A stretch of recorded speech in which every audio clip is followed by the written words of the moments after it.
welcome back to my channel. Thank you for stopping by today. Thank you for clicking on the play button on my channel. Thank you so much. As you can see from my title today, we'll be talking about breakup, heartbreaks, moving on, and all that stuff. Yeah, so let's start. What actually motivated this video is social media, because breakfast everywhere here and there. Breakfast is the new slang, or I don't know if it's new, but it's the new word for heartbreak these days. And sometimes I think about it that heartbreak is devastating. Like, I've been there, so I just want to share my experience on what I did to move on, and yeah, just basically how to help anybody out there going through heartbreak. So let me start with a short story time. So this person in question, this is my ex. We had met when I was in the uni, and we dated for almost 8 years. It wasn't up to 8 years, it was 7 years plus. But so let me just say 7 years. So we started dating when I was in the university. We met, and you know how uni love is now. It was sweet, and during that length of time, 7 years and over 7 years, so many things happened. Families met each other. We had so many mutual friends. We invested so much time into each other. We invested so much energy into the relationship. We'll fight, we'll break up, we'll make up, you know, all those kind of things. But yeah, it was just going like that. It kept on going like that. We finished uni. I went for my NYSC. Like, that's my National Youth Service call. I went to serve, and after service, I started my business, my Ashoke business. If you're not following me, please go and follow me. I'll put it on the screen. After service, I started my Ashoke business, and yeah, it started working too. So after some time, we just felt, oh, what are we waiting for? Let's do the needful, you know, let's just get married. What else is there? So, okay, we started planning. Bear in mind, the families already knew each other, and everybody was expecting that, okay, well, yeah, you should answer us.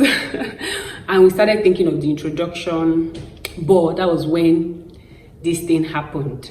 Anyway, what happened was that he cheated on me, and it was not just ordinary cheating. Like, the lady he cheated on me with, the lady in question got pregnant. I mean, I know this lady, she knows me, so I felt betrayed on two sides. From my fiancé, from the lady, I felt betrayed. I was broken, I was shattered. Imagine planning your wedding already, and you just said that somebody is pregnant. I was shattered. I didn't even know how to move on. I didn't know how to live my life. So many things happened. I was crying every time. I was crying everywhere. I was in fact almost, is it inconsolable? Yeah, I was almost inconsolable. I just lost it. And my mom, you know, being scared and everything, she started saying, don't worry. Everybody started talking to me to just accept it. It's his loss, it's his problem, blah blah blah. But for me, it was just very difficult to move on. In fact, I had to say a counselor, or is it a therapist, people that help with mental health, relationships and all that. I had to see one. They tried for me, but nothing was working. Everything was hard. It felt like the world was upside down. I had to see a medical doctor as well. The medical doctor in the hospital, they prescribed lots of anti-anxiety drugs. I had insomnia, I couldn't sleep. So they prescribed lots of drugs to help me sleep as well. Nothing was almost working. It was like, as if I just did not want to exist. I wanted to cease to exist, like, people knew us together, so everybody would chat to me. Is it true? What happened? I heard this, I heard that. I didn't even know how to tell some people. I was ashamed, like, this guy cheated on me. Like, you know when you trust somebody so much? So the shame was so much, I didn't even know how to tell anybody. I was just in my shell. I saw a therapist, I saw a medical doctor, nothing was working. Anyway, by the time I started moving on, what actually helped me to start moving on and start living my life again was, number one, was prayer. I always say prayer is never too much. My mom, being scared, she has done all she could. She would advise me, she would talk to me. She called him as well. What happened? How did this happen? Is this true? She did everything she could. When she saw that this thing is almost getting out of hand and she didn't know what to do again, she invited a Christian brother and a Christian sister to come and talk to me as well. Maybe I would listen, because she just didn't know what to do. So she invited them. They came over. They started sharing their own experiences with breakup, telling me that, oh, don't worry, you'll be fine, you'll move on. They started telling me all sorts of things. But when they got to Bible scriptures, they now started reading Bible scriptures. The word of God is like two-edged swords that pierce your heart. And honestly, that was the first time I would weep. I cried so much. Like, those Bible scriptures actually touched me. They just made me realize that, okay, God has not forgotten me. God's promises for me is even better, is even greater. And from there, sometimes I could not even pray. I was too broken to pray. So I'll just open my Bible, I'll just read, I'll talk to God in my mind, in my heart. Please have mercy on me, please help me. I don't know how to go through this. And all of that stuff, it was hard. But thankfully, prayer helped me. The Bible helped me. Thanks to my mom. Thank you, mommy, because she was the one that took that step of inviting those people.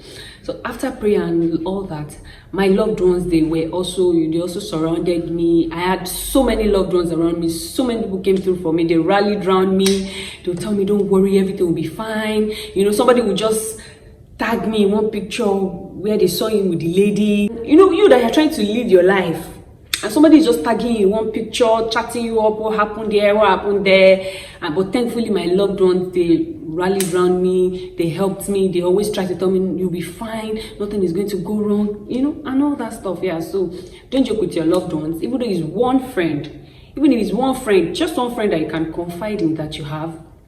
Please make use of your friend. It feels very good to know that, oh, you have somebody in your corner. Apart from my loved ones, another thing I did personally was, assuming I had money then, I would have just traveled, because I just wanted to leave my environment. It felt like my environment was suffocating me. It felt like I just needed to leave, and I just needed to go somewhere and just leave. So I didn't have money to travel, like I said, so I went to a friend's place, and yeah, shout out to you, you know yourself. I went there for some days. I stayed there. She would cry with me, we'd talk together, we'd pray together. Yeah, so but if you have money, you can just travel, because really when you're going through breakup, you just want to leave your environment. Honestly, you just want to leave your environment.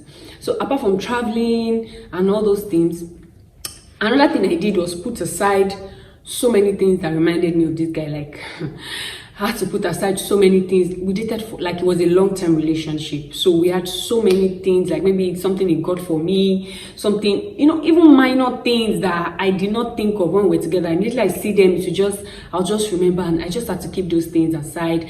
I deleted his number, I blocked him everywhere, I blocked all his family members, everybody I can think of that will remind me of this guy. I blocked everybody because I just wanted to move on and just live my life.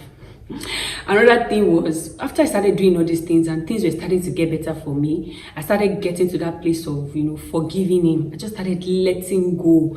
Some people were telling me that, if they were the ones, they would do this, they would do that, they know what they would do to the lady, they know what they would do to the guy. How can you just allow them go like that? I know where I can take you to. And I was like, as much as I was hurting, I never thought of taking revenge or anything. So please, I know that when you are hurting, you just want to get back at this person. You just want to do something for them to feel the same way you feel. But just leave everything for God. Just try to make peace with everything that happened. See it as, oh, what if it was on the wedding day I heard that somebody was pregnant? What would I have done? What if we are choosing the wedding date properly and we started planning? What would I have done? So I even have reasons to be thankful, because what would I have done? It could have been worse. We see it as a period of self-development for yourself. For me, that was when I started my Ashoke business squarely. I started doing photo shoots back to back. I even did a photo shoot where I was the one that wore the outfits. If I get a picture, I'll put it on the screen just to make myself feel beautiful and happy around that period. So I did photo shoot. I started working on my business. My spiritual life became better, and that was when I got baptized. If I get a picture, I'll put it on the screen as well. That was when I got baptized. I just focused on my own life, my own self-development, right? So please focus on yourself. See it as a time of renewal, as a time of starting afresh.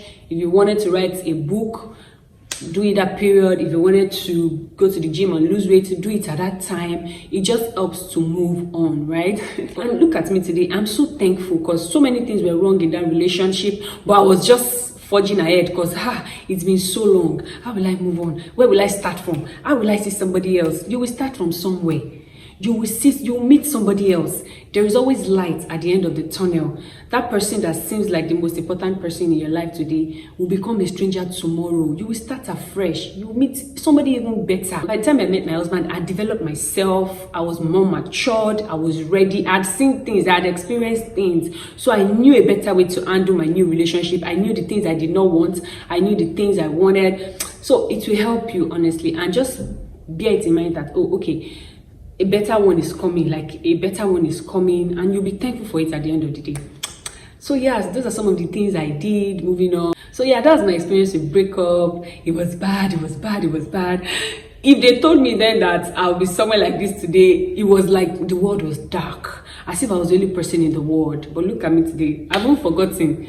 When the breakup happened, I think about him like 24 hours a day. Gradually stopped reducing to 6 hours, reduced to 3 hours, reduced to 1 hour, up until I just stopped forgetting that somebody like him exists, right? So everything will be better. Yeah, that was what happened that was my breakup experience, and now I was able to move on and heal from it. Subsequently, I'll talk more about breakup and heartbreaks. Yeah, thank you for watching. Don't forget to like, comment, subscribe, and share my video, please. Bye. I'll see you next time.